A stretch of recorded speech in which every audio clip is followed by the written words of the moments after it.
there on Thursday afternoon or Thursday morning, I should say.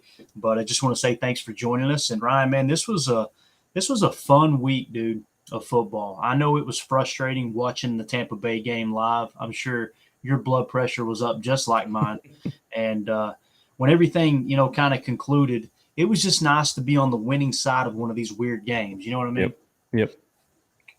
So I haven't got a chance to talk to you much about it. Before we get into some of the footage, some of the game tape, what was your takeaway? Now we're 48 hours removed, whatever it is. Are you pretty satisfied with the win? I know it's a win is a win, right? But at the same time, there were some things that could have been better. How do you feel, man? Well, in my heart of hearts, I kind of thought we were going to lose that game.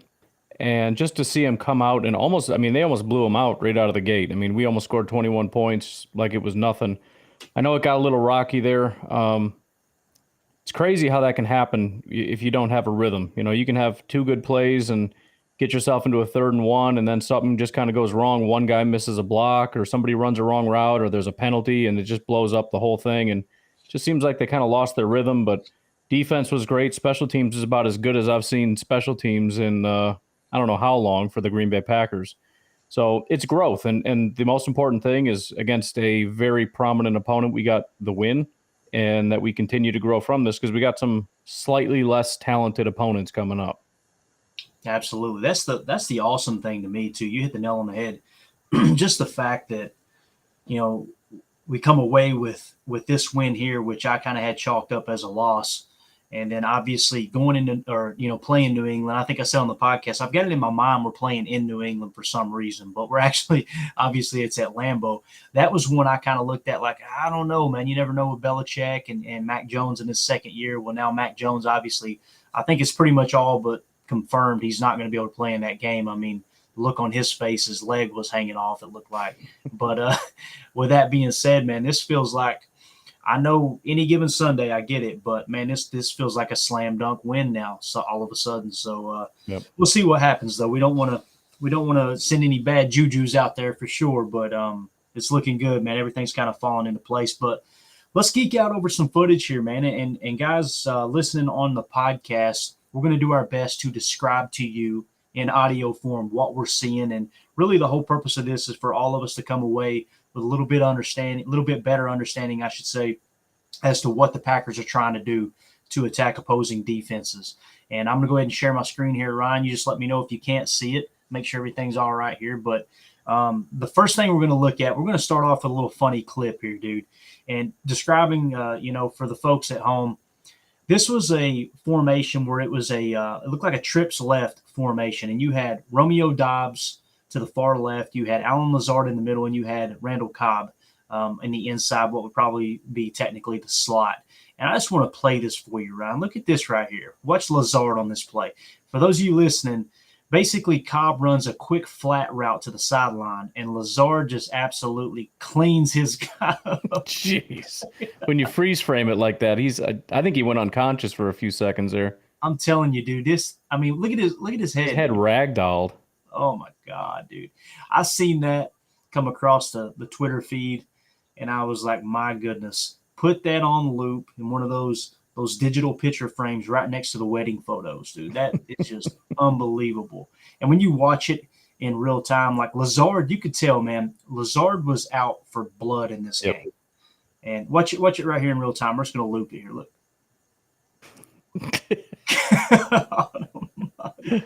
And watch how he gets up like, why did you do that to me? Yeah. Why did you do that? Yeah, that's where you got to act tough to save face.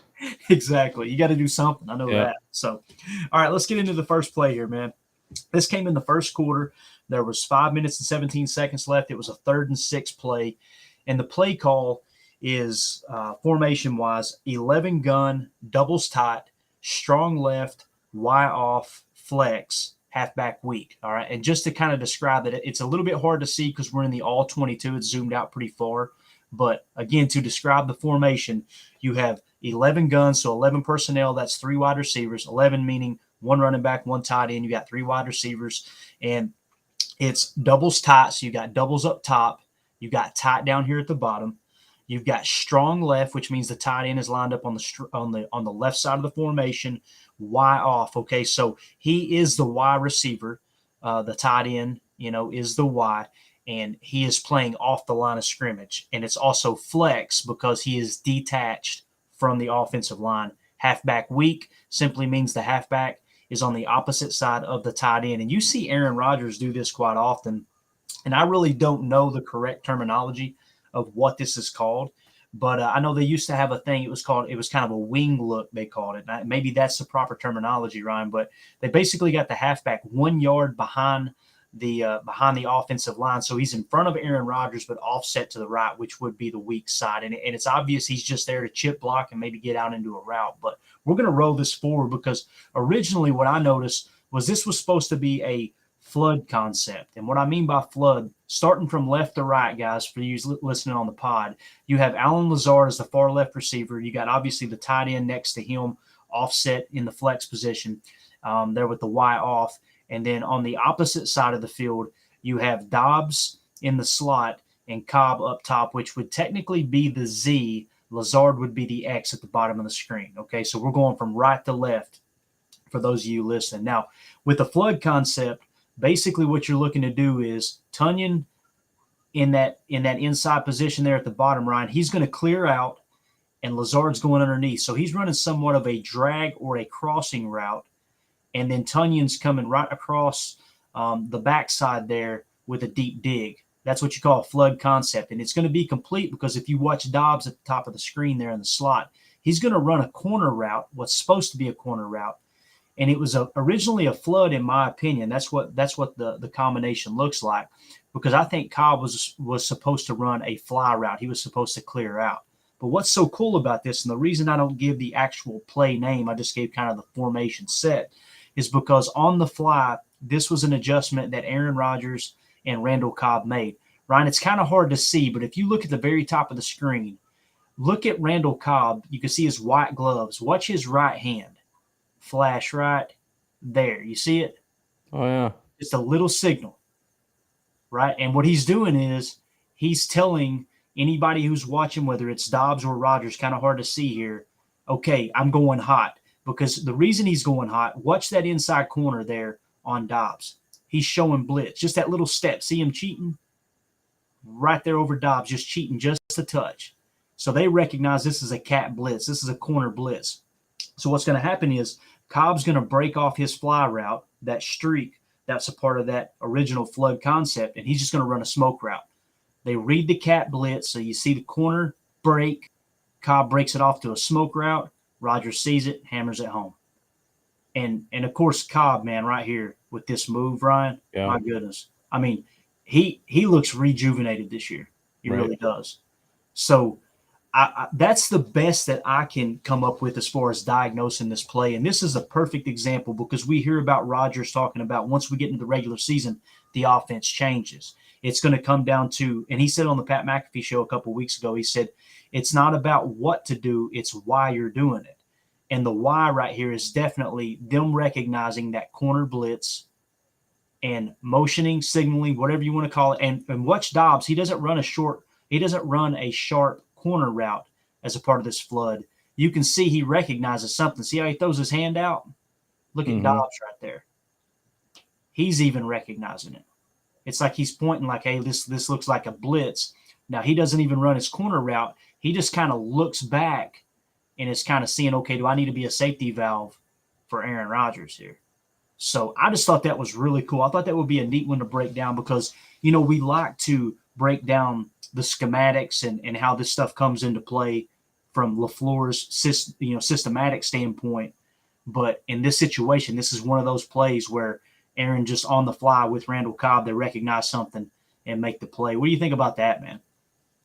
Well, I mean, that's why Rodgers wants a guy like Cobb. And for us, it's hard to understand because we understand that he's not peak Cobb anymore. And we want the guys like Christian Watson and Romeo Dobbs that have the athleticism and the freakish this, that, and the other. But, what is this play if you don't recognize a blitz and you're streaking down the field like, oh, I'm going to get this 20-yard play and your quarterback's on his back because you didn't know that this guy was about to come, It's little subtle things like that I know Rodgers is going to have a half a second to get this ball out of his hand. I got to do something.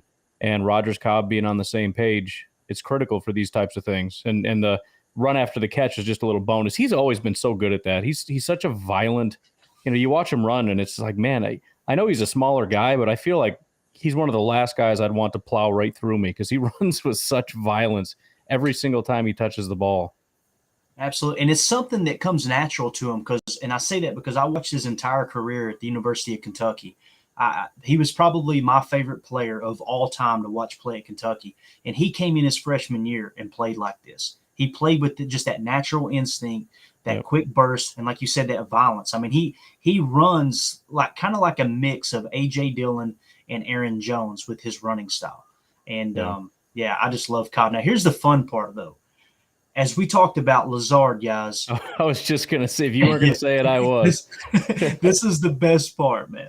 So, like we said, as a part of this flood concept, Lazard's job was to run underneath Tunyon as he cleared out and was going to run that deep dig. Lazard's running kind of a drag. It looks like it was going to be a drag, a shallow cross at first. He recognizes what's going on and kind of turns it into a crosser.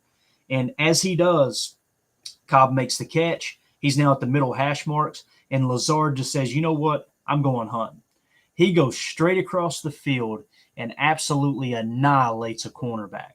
And here's a better view of it right here, Ryan. We're going to switch now to a different camera angle. Now we're right behind the defense. So you're kind of zoomed in on the box. All right, the ball is snapped. There comes Lazard across the formation, and watch it zoom in on Lazard here, man. Bang. Yeah. I mean, it does not get any better than that. Again, we opened up with that crack block. And then here you see Lazard. This is a passing play, guys. This is a passing play where Lazard says, you know what? I just want to hit somebody. It's been so long since I've had an opportunity to hit somebody. I want to ask you this. I know it's a Chalk Talk segment, but this might be a good little conversation. How do you feel about re-signing Allen Lazard, man? What price do you think it would be worth to have Lazard re-signed with the Green Bay Packers? I'd have to think about putting a specific number on it, but I talked about it recently. I don't remember which podcast it was, but I think he does re-sign because I think what he does is more valuable to us than a lot of other teams. People want, again, the Romeo Dobbs, those types of players and everything else. They want the Tyreek Hills. MVS made a ton of money. Why? He's not that good because he's fast. He runs fast in a straight line, and that helps a lot of teams and everything else. Allen Lazard, being as big as he is, one of the few teams that actually still wants and utilizes the Mercedes Lewises of the world. Seeing that violence and that physicality was funny. I go on Twitter and I brag about the run blocking ability of our wide receivers, and I know I'm going to get tore up for it. You see Bears fans and everybody else like, you idiot. You actually brag about that. It's like, well, in Green Bay, yeah, man, it's kind of an important thing. And the violence and physicality that he brings. And honestly, if you watch a lot of these run plays, you'll see a lot of, even not just the Packers, the Bears and everybody else, wide receivers can fail and blow up an entire run play because they're not blocking their one guy. So he carries a lot of value that kind of flies under the radar. They just look at the box score and, he caught 2 passes for this many yards or whatever. He didn't have a good day. But, man, you go back and watch him do this kind of stuff. Again, he's just running his route. He could have just kind of slowed down and been like, oh, there he goes. No, he went and found work. He said, if I get on my horse, I could probably blast that dude. And he did. And we got an extra probably 5 yards out of it. So, I think he stays. I don't think it's going to be wide receiver 1 money. I don't think he's going to earn that here, and I don't think anybody else is going to want to pay him that. So his value is what he does here, and I don't know that anyone else is going to value it as much as we do.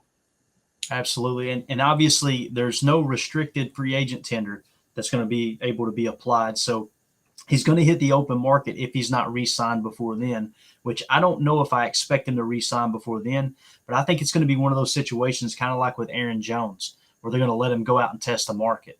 And they've got, and that, to me, that has benefited Green Bay so many times in the past, Ryan, like that they would just say, go get your best offer and bring it back. And I think most of the time they end up saving money because the player gets the free agency and they're like, okay, maybe there isn't a market for me. Right. Well, and that makes sense. I would assume a lot of players and agents overestimate their own value. And so they, you get a $10 million guy coming in saying, I want 15, 16.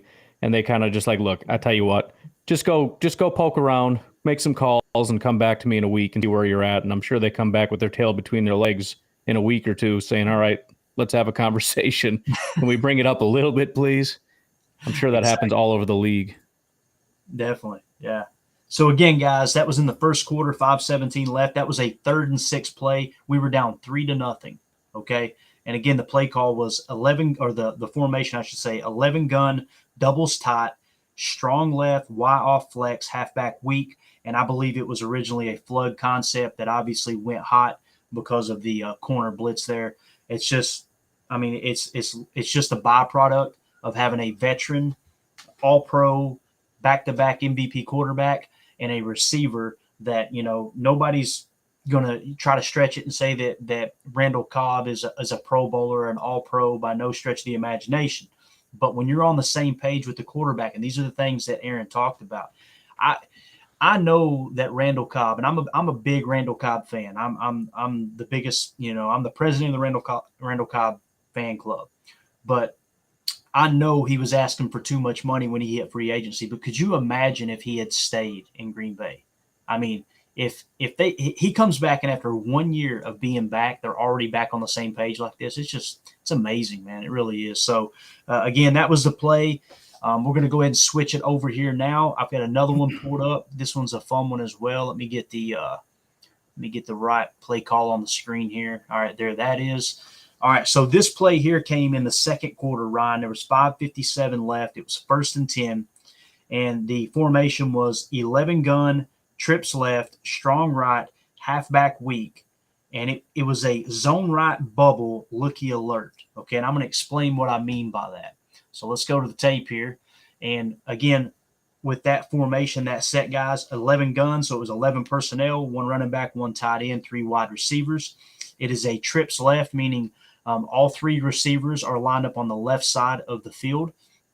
And it was a strong right, meaning the tight end was attached. You notice there was no flex mentioned in the play call because the tight end is attached to the play, and he is on the right side of the field, making it a strong right. Halfback weak simply means the halfback is on the weak side of the formation, which basically means the opposite side of the tight end. So that's your set right there. 11 gun, trips left, strong right, halfback weak. Now the play is a zone right bubble looky alert, okay? And what I mean by that is this is one of the RPO plays. This isn't just an RPO play though, Ryan.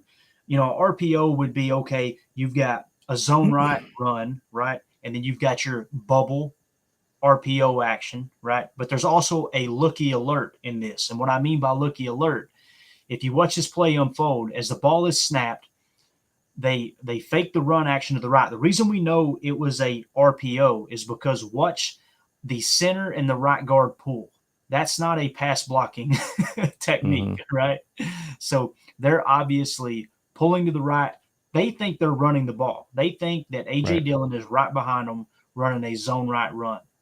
Now, Aaron at the line of scrimmage, he's already made the determination that, look, we are not running the ball here. We're going to pass. But now he's got 2 options, and that's where this playbook gets so freaking deep as far as one single play. So when you talk about the bubble action, if you look up top, you've got Lazard. He's the middle receiver up here, right here. You're going to see him run a bubble. See the bubble there? Mm-hmm. So he's bubbling out. Dobbs did a piss poor job trying to block his guy, but that's okay because the looky alert, I should say, is Randall Cobb just on this fly route. So there's actually 3 options to this play. Yeah. And Aaron Rodgers can do whatever he wants to do.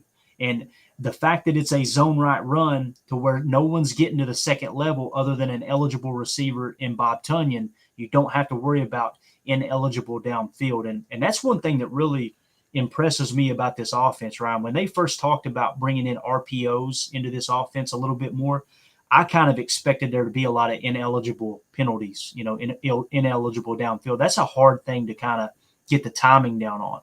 Yeah. But this play here, they're running more horizontal as far as the power pulling guards there. It could be considered a power play.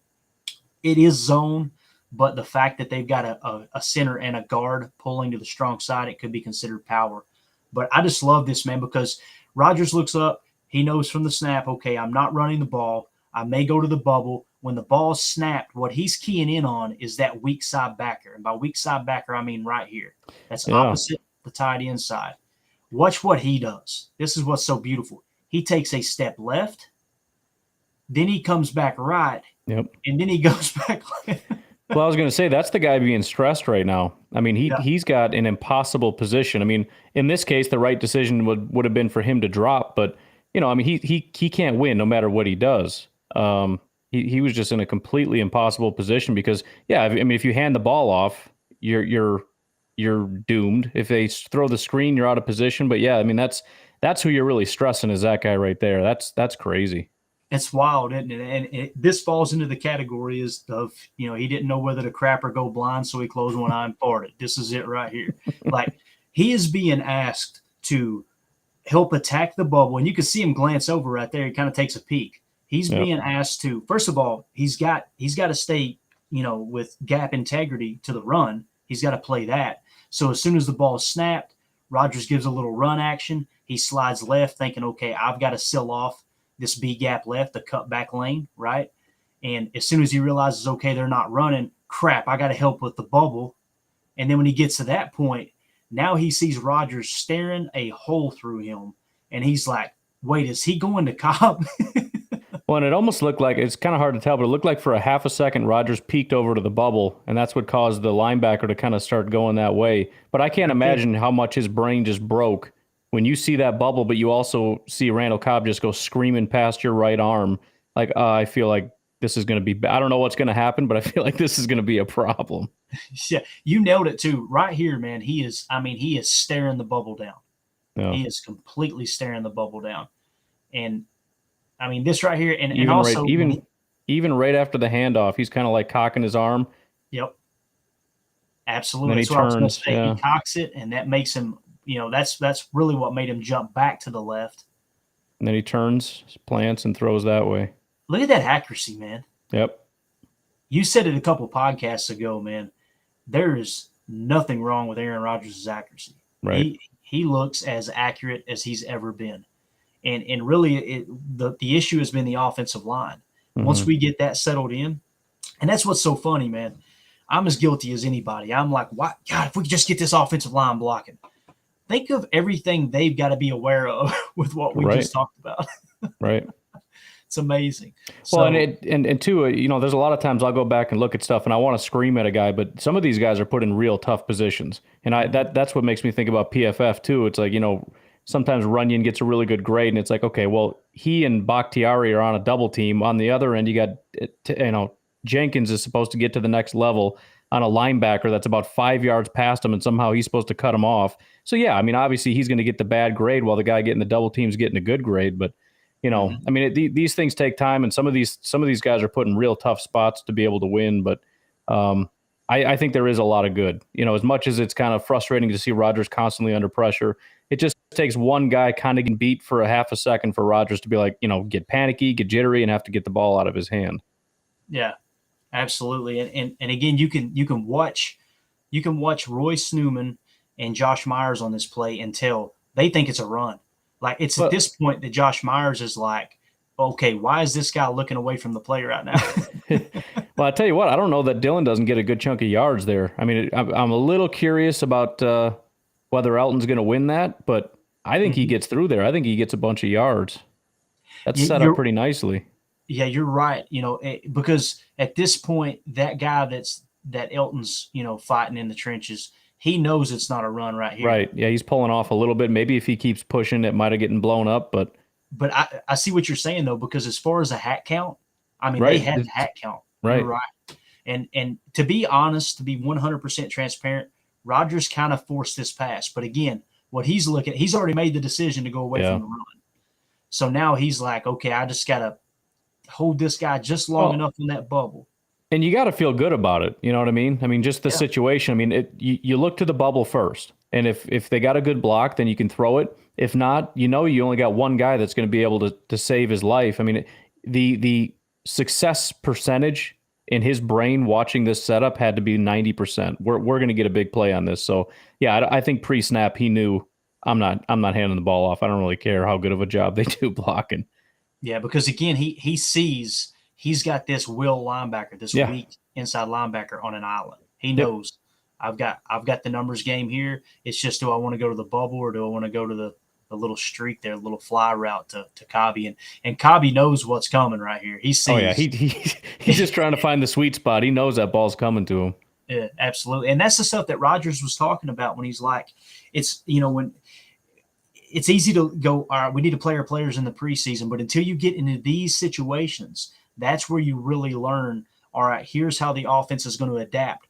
There's no way that Rodgers could have told Cobb exactly what to do pre-snap. It's just, you've got to fill that out right there.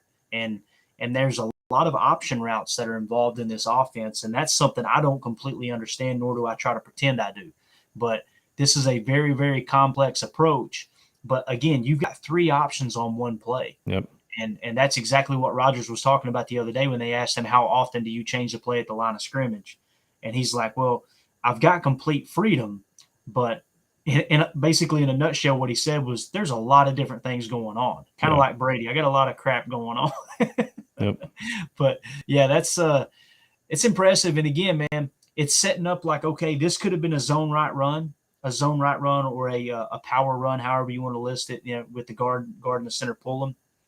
This could have been a 5-yard gain. It could have been, who knows, he might have broke it off for 10 or 15. But instead, Rodgers being on the same page with Randall Cobb, something as subtle as this play right here, turns into a 40-yard gain on first down. Yeah. And that came in the second quarter.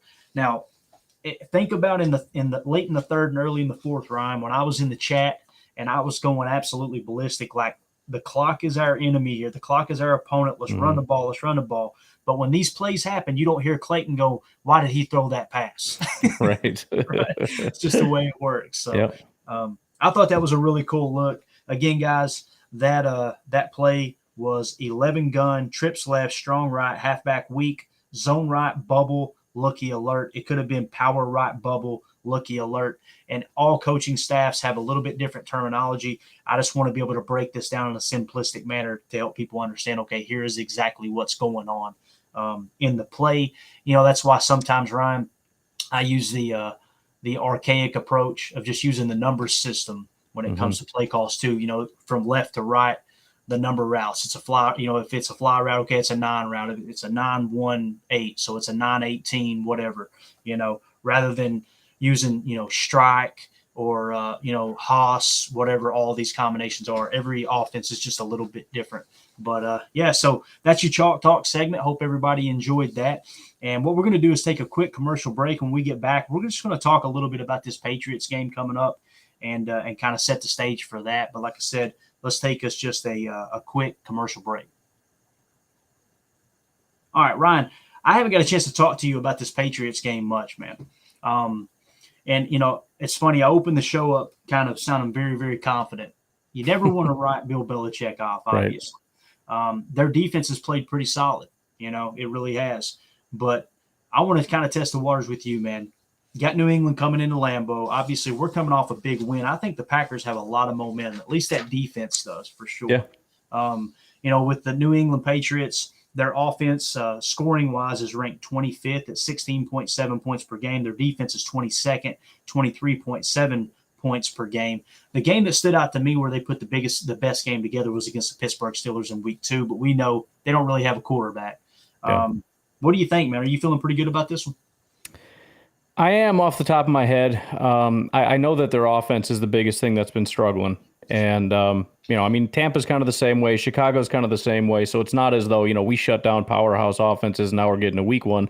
We're just getting another weak one. But it'll be good for our defense to be able to go up against them.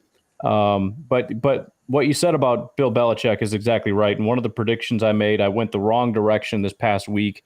I bet on the Raiders to beat Tennessee. And just as I was saying that was going to happen, I looked at the coaches and I was like, are you really going to have what's his name over for the Raiders, that failure of a head coach, beating Vrabel? And I was like, that's a stupid decision, but I'm not going to change my mind. I'll go with it. And sure enough, Tennessee Titans go on to win the game. Bottom line, you don't ever bet against the better coach. You know what I mean? And I'm not saying he's better than our guy necessarily, but guys like this don't get to that position because they're dummies. And there is an element to that. And even with, teams like Kansas City, teams like Tampa Bay, you look at the talent and go, we got this. This will be fine. And it's just an absolute dogfight through the whole thing, and you can't quite figure out what it is. These coaches are brilliant, man. They know how to put their guys in a position, and game planning is so important. They're going to study your team. Bill Belichick is the master of this. He's going to find out what the Packers do best. He's going to take that away, and he's going to say, all right, figure out what to do now. I think to our advantage, though, is, as I've been saying all year, we don't really have that thing anymore. I mean, if this was Bill Belichick last year, he comes in saying, we're taking Devontae away. That's it. That's the number one thing. You will not throw to Devontae. We'll go from there. What are you going to do? Take away Lazard? I mean, I guess you could try to stop the run would be probably the number one thing they're going to try to do. But I just don't know that they have the firepower anymore to be able to execute, because that is the other component of this. There's the coaching, there's the discipline, there's the right calling and the right game plan and all that. But then it comes down to execution. And I think that's where they're going to falter. And then the ultimate trump card here is that it's in Lambeau, and the Packers offense and defense are just powerhouses when they're at home. Yeah, that's a good point. The three things that I always take into consideration when trying to pick a matchup is, like you said, head coaches going head to head, quarterbacks going head to head, and then the edge rush. I kind of feel like those are the three factors that come into play the most. Head to head, I got to give it to Belichick, right? Quarterbacks, you got to give it to the Patriots. No, I'm just joking. You got to give it to Green Bay, obviously. Now let's look at the edge rushers. Dietrich Wise Jr. is really emerging as one of the better young pass rushers. They got Matthew Judon on the other side. Yep. When it comes to Green Bay, obviously Rashawn Gary and Preston Smith, I feel like are both playing very well. I know the PFF grades aren't quite showing up. That's kind of how it is with Matthew Judon right now too. You watch him play and you think, okay, that's a solid pass rusher, but the PFF grades just aren't there yet. And so with that being said, I kind of look at the edge might be a little bit of a push, maybe tilted towards Green Bay, but man, that quarterback factor is absolutely huge. I think you're going to get a very creative game plan from Bill Belichick, where they're going to come out and run the ball early and run it often. It's going to come down to stopping their run game for sure. So let me check in on the chat here real quick. We've got, let's see here, just a couple people asking questions. Let's see. This is great radio right here. All right. I'm not sure if you've done this before, but it'd be really cool to break down a scramble drill to see what Rodgers actually expects in those moments. That comes from Adam Kirby. And he also said, because how can some receivers be better at scrambling than others? I'm thinking it's got to be just find the open zones and show your numbers. But it must be so much more than that. I think it comes down to trust, Adam, to be honest with you, man. You pretty much hit the nail on the head. I mean, when it comes to scramble drills, it's just recognizing that a scramble drill is taking place, recognizing that as soon as possible, and getting back to the quarterback to help out. I think you kind of hit the nail on the head. Now, I do know this. It's no secret, Ryan, that when those scramble drills start, Rodgers is looking at one or two guys, and those are the ones that he's got the most trust in. And Alan Lazard, man, I'm telling you, that dude, just, like Rodgers on the McAfee show yesterday, talking about just how he does so many things for the offense, so many things off key that goes unnoticed. He's got that same trust that Randall Cobb has. And another play that I almost put on here to break down, but I thought I don't want to do too many, was a play where they canned a run at the line of scrimmage, and it was there in the fourth quarter where he hit Lazard on that little, over-the-top pass off his back foot in the face of a blitz. And that was a play, I believe Elton Jenkins missed the block, but it didn't even matter because Rodgers put it right on the money. That shows you who he's got the trust in. I mean, game on the line, you need a first down, you got to move the sticks somehow or another. And if they hadn't got that first down, Brady's got a lot more time there, in the fourth. But what do you think about scramble drills, man? What comes into play? So, I mean, the really hard part about it is, when you talk about running a route, the quarterback is not throwing where you are. He's throwing where he expects you to be. In a scramble drill, there is no route that's planned on this. So if I want you to go that way and I'm going to throw it out there and you're not going to run that way, now I'm going to throw a pick. So there has to be an understanding at this point, hey, this is the situation. I'm going to go this way and stay that direction. I'm not going to stop. I'm not going to go the other way. I'm going to go over here. And the quarterback has to know you're going to do that, throw it to the right spot and get you there. So, I mean, there's so much that has to be developed that, you already hit it on the head with trust, but it's on a deeper level. It's not just, I don't trust you, so I'm not going to throw it to you. It's, we have to learn how to do this together. You have to know based on the situation what I expect of you, because I'm going to just launch it in an area and I expect you to know that you're supposed to be running in that area. And if you don't know that, you're not getting it in the scramble drill. And beyond that, there are other times if you watch some of these scramble drills, the guys are kind of just standing around. Like, I don't know, I ran my route. What am I supposed to do now? So, there's a lot of stuff that needs to be developed. But yeah, I mean, like you said, in those situations, he's saying, where's Cobb?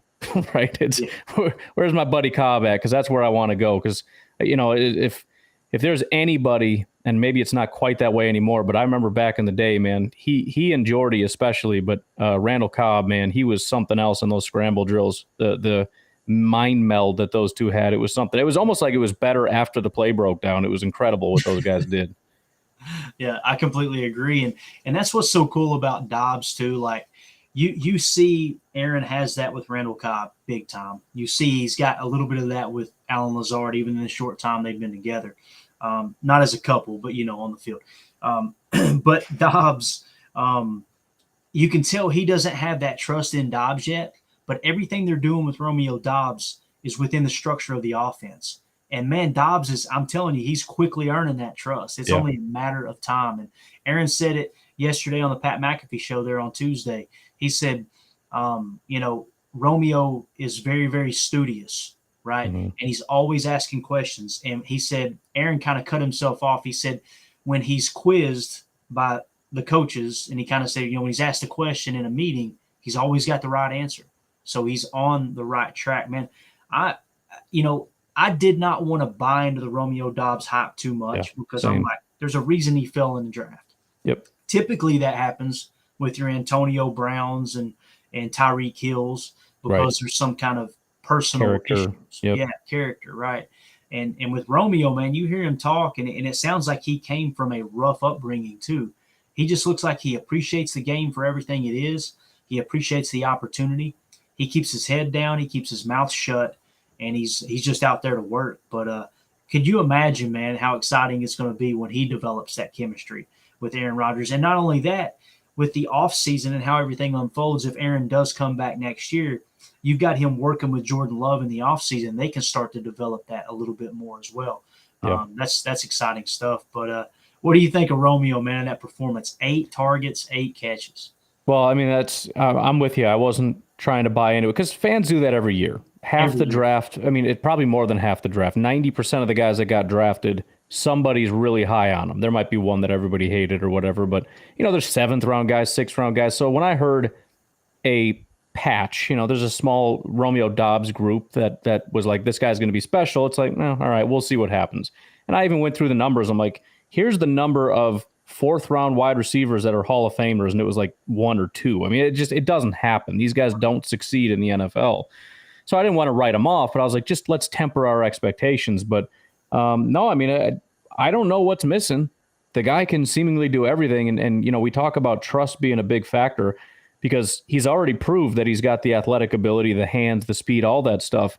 But, 2 of the big things that stand out, first of all, like you said, 8 for 8. For a guy that had drop issues to come in, get the ball 8 times and not put one on the ground, that's trust right there. I mean, one of the biggest things with A.J. Dillon, it's don't drop my ball. And he's caught some crazy passes. And that's the important thing. If I'm off target, I expect you to bail me out. And some of those passes are out in front of him, and he just gets his hands out there, and it's like they're suction cupped in there. They're beautiful catches. That's massive trust from Aaron Rodgers because that was away from the body. That looked like it was going to get dropped, and he somehow caught it. And then, I mean, again, 8 for 8, you're developing that trust. Rodgers wants to go to you, and you're rewarding him. You're not dropping my ball. You're getting yards after the catch. You're being productive.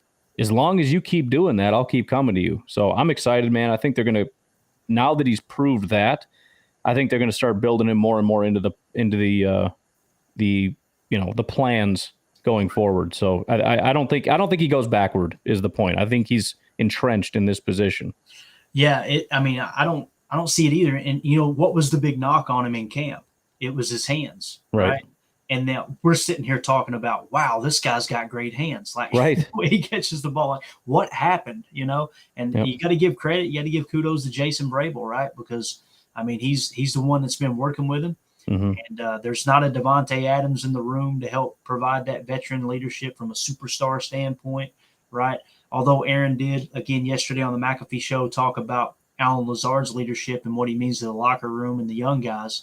I don't know. I'm falling in love with Lazard, dude. I kind of hope they bring him back. I really do. But especially when you see him blowing them up with these run blocks. But this comes from Elevated Shine. I don't know if that's moonshine or not. He's speaking a little bit of my language here. But he says, is it just me, or have you guys noticed Dobbs seems to carry the ball loose away from his body? Makes me nervous it gets punched out. Now, I will say this.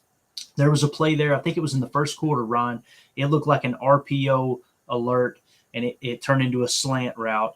He hammered Romeo Dobbs, great twitch, great quickness, showed the hands that we just talked about, got upfield, and right there at the end of the tackle, the ball was jarred loose. And I kind of seen that myself as well.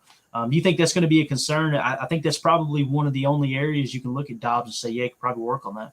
Yeah, and no, I agree. I can't point to too much specifically, but I know for a fact I've had that thought. I've had those flashes of, dude, cover that up. I mean, when you start running with that one arm and the ball is kind of pumping with you, it's like, dude, you please go down. A lot of you look at Randall Cobb and stuff when they run, they're bear hugging that thing, and you're losing speed and agility when you're kind of hunched over the ball, but they don't care because the most important thing, it's not those extra 2 yards I'm going to get by huffing it. It's not putting this ball on the ground. So I'm sure. Well, here's what I know: the Packers coaches and the Patriots coaches have seen that. And hopefully the Packers coaches are able to get that into his head because, Patriots coaches and everybody else is going to be looking at that saying, you see that Dobbs kid running with that ball like that, you better punch it out. I mean, that's everybody. But, if anybody's kind of struggling with that, start swinging because it's going to come out. Yeah, absolutely. Everything that I've heard, just kind of going to Twitter here before we wrap this big bear up, I'm on Ian Rappaport's Twitter account here. I didn't hack it. I'm reading his Twitter, I should say. Darn it. Says, have some fun with that. This came from September 26th. So this was obviously, I don't even know what the day is, man. I didn't even sleep today. All right. So this was yesterday. It says All-Pro left tackle, 49ers left tackle, I should say. Trent Williams has a high ankle sprain. Coach Kyle Shanahan said no surgery, but those usually require a month of rehab at the least. Now, the reason I mention that is because with Mac Jones, they're kind of reporting it looks like a high ankle sprain. They did say the x-rays came back negative. So with a high ankle sprain, looks like he'll miss a minimum of a month. So I think we are in the clear there. It's just, is it going to be Zappe or is it going to be Brian Hoyer? Either way, I think we're in good shape there. I don't think it's going to be, devastating to have one or the other. But again, it's us against Belichick for sure. There was something else I wanted to ask you about here. I just seen it. Well, there's one thing I know for sure. If Bailey Zappe is the quarterback and he ends up tearing it up against the Packers, I know one guy that's going to be insufferable on Twitter, and that's JJ, because Bailey Zappe was a JJ guy. So we'll have to see how that. We'll see how. I know he's not rooting for Bailey Zappe, but I'm just saying it's one of those things where you pick your guy out and they have a good day, and you can't help but feel good about it. So I don't know how he's going to handle that, but if he has a big day, expect to see JJ doing victory laps on Twitter. That's good stuff. And I think Bailey Zappe, too, was a small school guy. And I think so. Yeah, that's Belichick 101 right there. Yeah, exactly. Always done. Well, who was – I've already forgot his name. It's funny how everybody was – Danny Etling, right? Danny Etling was a small school guy, if I remember right. And he was drafted by the New England Patriots. Obviously, the Packers picked him up, put him on the practice squad. Bailey Zappe, Western Kentucky Hilltoppers. The Hilltoppers. I couldn't tell you where Western Kentucky is, dude. I really couldn't. And I'm from Kentucky. I know where EKU is, Eastern Kentucky. That was basically anyone who didn't get accepted in the University of Kentucky, you just go to EKU to party. That's all that was, just a party. That sounds good. Yeah, that's like the school I went to, Whitewater. You can't get in anywhere, you go there, and you just, yeah. Absolutely. Graduation rate is somehow in the negatives. I don't know how that works. But anyway, I guess they're just cashing in on the fact that they're getting this tuition money and nobody's actually utilizing. They probably don't even have to have any teachers on staff out there. It's just go and try to play bad football and get thrown off of campus for partying. So the other thing that Ian Rappaport reported 8 hours ago, kind of news that's important to us. The Bears placed wide receiver Byron Pringle on injured reserve and signed linebacker Joe Thomas from the practice squad. So it doesn't specify if that's the 4-week injured reserve or if it's a season ending. If you do know, Ryan, just say so. But Byron Pringle, that's a name we heard mentioned quite a bit in the offseason. I mean, It seems like anybody the Bears sign, though, they're going to be world, just superstars, right? But right. Yeah, what do you think of the Bears, man? What's your take on them right now? I see you gritted. You trying to get me to fill the last 45 minutes of the show or what?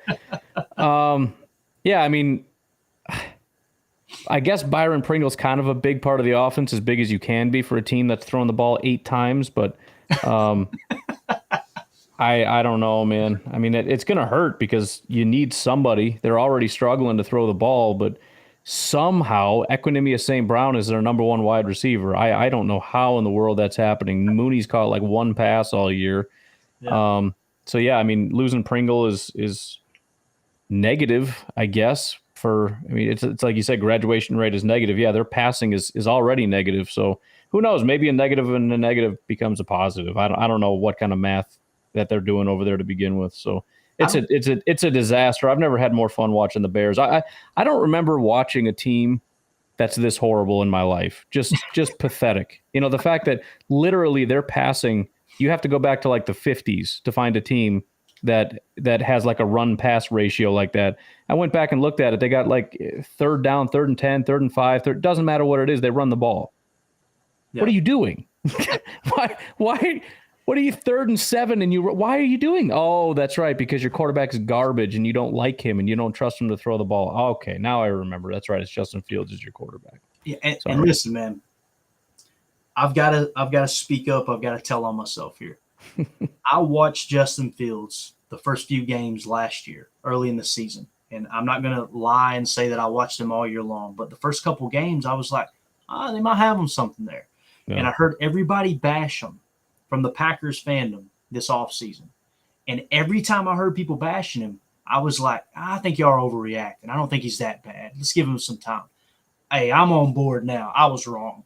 This dude looks horrible. And For all the trash I talk, I never thought he was this bad. Like I was mostly just talking trash. Like I portrayed him as being this bad, but I was kind of just like talking trash to talk trash. This is horrific. This is as bad as I've ever seen. Yeah, it's really bad, and that's the thing too. It's not like their running game is just out of this world and they're playing from ahead. Like you can tell that Luke Getsy and this coaching staff do not trust him to play quarterback. Right. That's the only answer. And for good reason. I mean, look at how many interceptions he's thrown and just bad passes.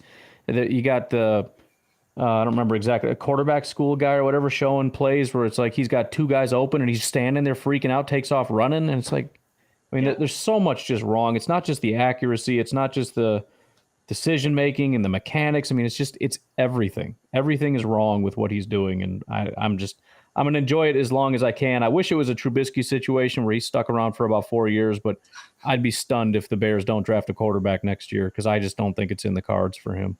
Yeah, I could see that too, man. I really could. And, it's just such a dramatic, a drastic, I guess you could say, contrast. Like we just broke down a play where Aaron Rodgers has 3 options on one play, right. 2 of which would have been successful. Yeah. And because he had pinpoint accuracy and great chemistry with a receiver that was gone for several years and is now back, it turns into a 40-yard game. And then you've got on the opposite side down in Chi-Town, a quarterback with 2 open receivers afraid to throw the ball and decides to scramble.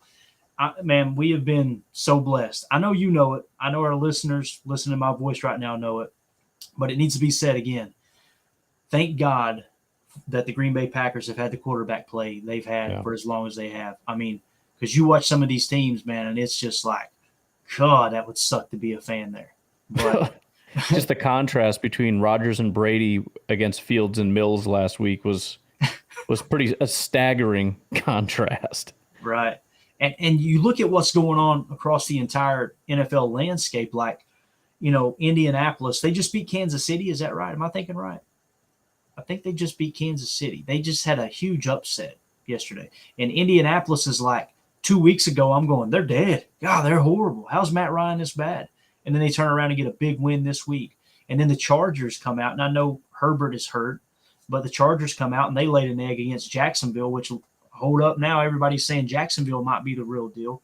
You just don't know in this league, man. But the one thing you do know is hell or high water, Aaron Rodgers is going to be a solid quarterback. He'll have a bad game here or there, but my goodness, man, it's just we're spoiled. We're absolutely spoiled. Yep. Anything else you want to hit on before we get out of here, man? Well, I pulled up Bailey Zappi's preseason just to see how he did because he hasn't done anything in the regular season. So this preseason, he was 45 of 71, 462 yards, 1 touchdown, and 3 picks. So I'm okay with him starting if he wants to go ahead and slide in there against his Packers defense. I don't think it's going to be him. I just maybe it is. I don't know. I feel like he goes with the veteran Brian Hoyer rather than throwing Zappy. But if they want to do that, I think it's going to be a fun day for us. Yeah, I think either way we're in good shape. But yeah, I see exactly what you're saying. If it were my choice, I would go Brian Hoyer. He knows the offense in and out. He's familiar with the coaching staff and what they want to accomplish. And that's your perfect quarterback to try to lean on the run, which we know is kind of the Packers' weakness, if there is one right now in this defense. And I will say this. First of all, Professor Cakes, I love the name there, by the way. I love these social media names are unbelievable, man. Professor Cakes says, yeah, they did beat Kansas City. The Indianapolis Colts did. But what was I talking about? Leaning on the run. It done left me. See, I ate too many Cocoa Pebbles just a second. I'm just reading Daniel's comments because he's not talking about Wyatt this whole time. He's about 18 different comments asking us when we're going to talk about Wyatt and his 7 snaps. And I can't tell if he's being sarcastic about the 7 snap thing or if he really, really wants a deep dive on those. If you're being honest, I haven't watched it yet, but that is one of the things I want to do is go back and see how you get that high of a grade on just 7 snaps because he must have been doing something pretty special. Yeah, and what he's referring to is Daniel in the chat said, is this just an offensive string because Wyatt? Just saying. And I'll tell you this, Daniel. He's saying I'm being totally serious. It just came through in the chat. But here's the thing. I cover mostly offense, and the reason being is because, I don't want it to just be something where we break down a multitude of plays and just, okay, this player had a great game. This was a huge play here. Yeah, he won his one-on-one. I want to kind of, first of all, I want to learn myself exactly how this offense operates at a little bit different level. And it's going to be awesome to kind of help educate people along the way. We can all kind of learn together. And if you're into defensive stuff like that, man, look for Sam Holman on Twitter. That's kind of his forte. And I definitely didn't want to butt into that realm because he does it so much better than I could. So I'm kind of staying on the offensive side of the ball while he's covering some of that stuff. And if you haven't heard it, Wisconsin Sports Heroics podcast here on the Packernet Podcast Network, make sure you check that out. Dude's always, it's a solid podcast. And again, if you got any questions about Wyatt or want some talk about defense, that would be your guy to reach out to on Twitter. It's at Sam D. Holman, I believe, Holman. I believe is how you spell it. But I'm going to have to go back and look at it now because, Ryan, what was Wyatt's PFF grade? It was really, really high, right? I think it was like a 91 or something. It was pretty ridiculous. Was it mostly pass rush or run defense? Yeah, I believe it was pass rush. Give me 1 second here. Yeah, go ahead. Yeah, because, Wyatt was the highest on my board when the Packers took him. Like, I was ecstatic when they drafted him. And I know everybody was talking about he was a little bit older and this and that, which always cracks me up because – I'm like, they're like, well, he's a little bit older. And I'm like, okay, he's 1 year older than the other guy. Are we going to, I'm confused here. So we're worried about what he's going to do when he hits the wall at 30. We've got a little bit of time, right? Yeah.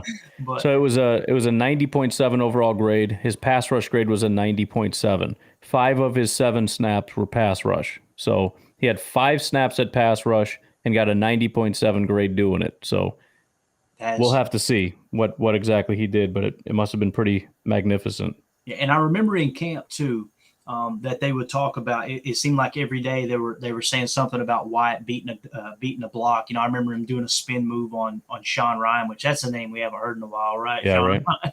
But it's funny though. I'll say this. I don't want to get too far off topic because we're going to go back to the chat here.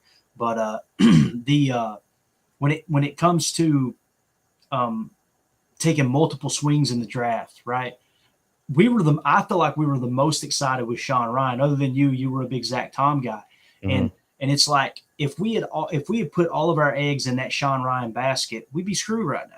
Yeah. But they took multiple swings. Yep. Lo and behold, 3 of them make the roster, if I remember right. You got Rasheed Walker, you got Sean Ryan, and then you got Zach Tom. I believe there was just 3, I think. Yep. So that's why you take multiple swings at positions of need. And it's funny that people say, oh, well, the Packers don't draft by need. Every team is going to draft the best player on the board. Right. But you got to understand that the scouting information was allocated. It was compiled from a sense of, here's what we're going to need. Let's go out and study those positions heavy. Lo and behold, you've got a multitude of those players at that position. So, Matthew in the chat says, go, Pack, go. Let's see here. We'll get you up. So he was talking about Daniel was talking about Devontae White getting double-teamed a lot. So that's probably why the grade was so high. He was beating double teams. You're crushing double teams. Yeah, that's pretty solid. That is awesome. He said, and winning. Good stuff. Said, bro, Walker was a beast. Here is Com says, go, Pack, go. And then Matthew Love comes back and says, Sean Ryan's the third-round curse. That third-round curse, man, y'all were talking about this offseason, and I was like, serious, man.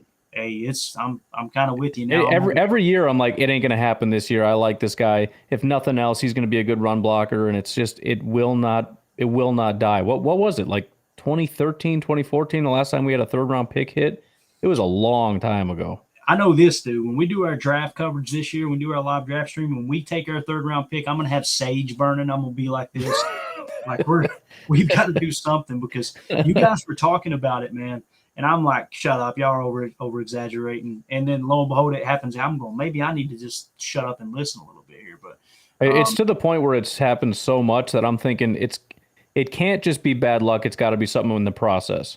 Something about the way that they go about doing things. You know, in the first round, you're drafting traits kind of thing. You want these certain things, and then you kind of shift a new strategy over here in the later rounds. Or, you know, first round, you want guys that are more well-rounded. They can do all these different things. And then you're looking for traits. Maybe there's like a little period in there around the third round where they're looking for something that they shouldn't be looking for. I don't know what it is. And they a lot of times they'll trade up a lot. Like they really want to get somebody maybe that was on their board in the second round or something. I don't know. But it just feels like this can't be a coincidence. There's got to be something in their process that's flawed in the third round that they got to revisit because it can't be a coincidence. I mean, you look at all the fourth and fifth round and sixth round hits we have. We got a 6th round player on our offensive line right now. We got Zach Tom was a 4th round. David Bakhtiari was a 4th round.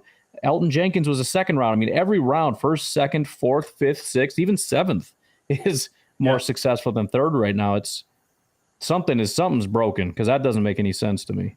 Yeah, I think you hit the nail on the head because it's pretty obvious now outside of Jordan Love, and obviously they had, you know, a first-round talent on him, and you've got to go get a quarterback if you got a first-round grade on him. But outside of that, it seems like in the first round they go for that raw physical talent, and a lot of teams do that. It's like, okay, Quay Walker, this guy is just an absolute monster. He jumps off the charts when it comes to, you know, physical ability, and then it seems like they're in the third, I feel like in the third round, they reach a little bit is what it feels like. It's almost like they're worried about losing somebody, so they reach a touch. And then once they get outside of the third round, it's just best player on the board, and it just happens to work out. You know, it's almost like they outthink themselves in the third round. But we're going to have to get out of here. I'm going to say this, though. Let's go one more chat here.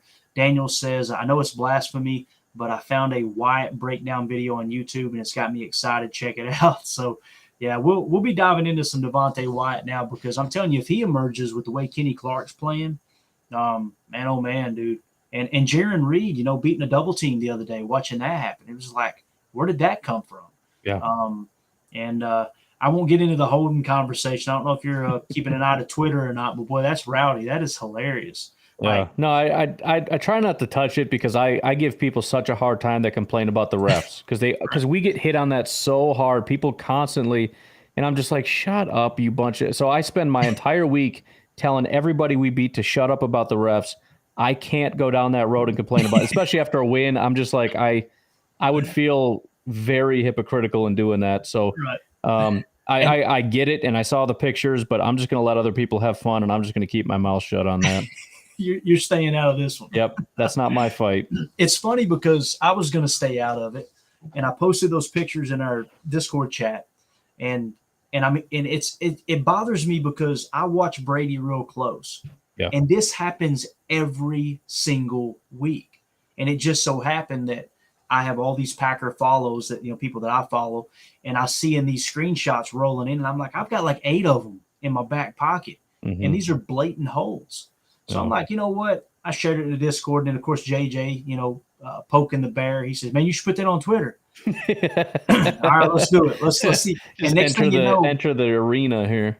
I throw it on Twitter. Me being the Twitter newbie, and I look up and I'm like, "This, Ryan, what happened?" What? Man, Twitter's funny. Everyone, you'll say the most. You'll say the most innocent thing, like, "Oh, here's a little thing I found," and it'll just. You don't realize you just poked a beehive. There's a contingent of people that think a certain way, and I didn't even know they existed. And I'm just getting beat up by Packer fans for even like the Romeo Dobbs thing. I was comparing him to Devontae, just telling all the people who are hating our team to shut up. I got Packer fans freaking out at me about it. I got Packer fans mad at me about posting the Devontae Wyatt grade, which it was a joke. I even put on the bottom, it was 7 snaps, shut up. Like, it's kind of a joke. We're just having fun, and people get so mad about the most. It's like, I'm just trying to have fun, man. It's just football. We're just trying to relax and have a good time, and people get so mad. And some of these guys, they just created an account. I can tell, like, just made it. It's like, did you make a burner account just so you can attack me on this one Like, are you that psychotic about this stuff? Like, lighten up, dude. Who cares? Bro, I crack up every time because, someone will say something very extreme, and then I click on the profile and there's 0 followers. Yeah. They're only following 8 people. And I'm like, man, okay, I guess you sure know how this works to be brand new at it. You want to get something off your chest, but you're going to ruin your whole life if you say it on your normal account. Let me just go make another one real quick. Absolutely. It's wild, man. It is wild. I'm telling you, watching that feed blow up, I looked up, an hour and a half later, there was 800 likes and 25 people telling me how stupid I was for posting 4 screenshots of some holds. I was like, oh, yeah, you can't post. That was another one I got killed for. You can't post a screenshot, you idiot. You can't learn from a screenshot. All right, dude, whatever. It's just a picture. If you don't get anything from it, then I guess you don't get anything from it. I'm just posting the picture. You draw your own conclusions.